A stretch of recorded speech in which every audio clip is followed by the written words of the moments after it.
Deep Thoughts by WoolieB's. You ever sat and just pondered the fact that bees never rest?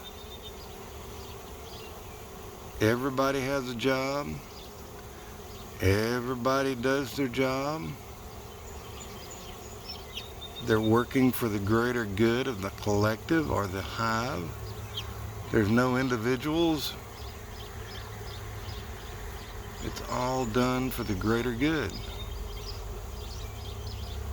You've got the queen that lays the eggs, the drones that mate with the virgin queens. Every worker has a different job throughout their life.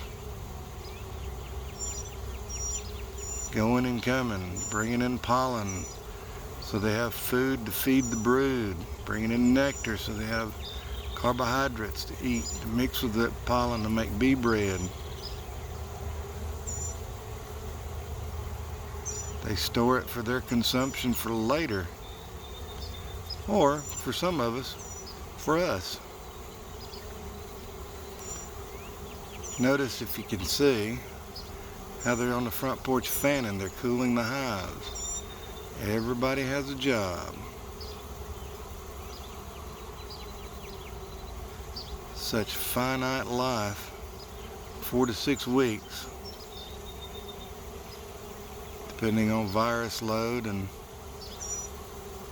how hard they work. Could be shorter, could be longer. We know winter bees last for months. Just a deep thought to think about. Somebody working together for the greater good of the collective. We could use that in this world.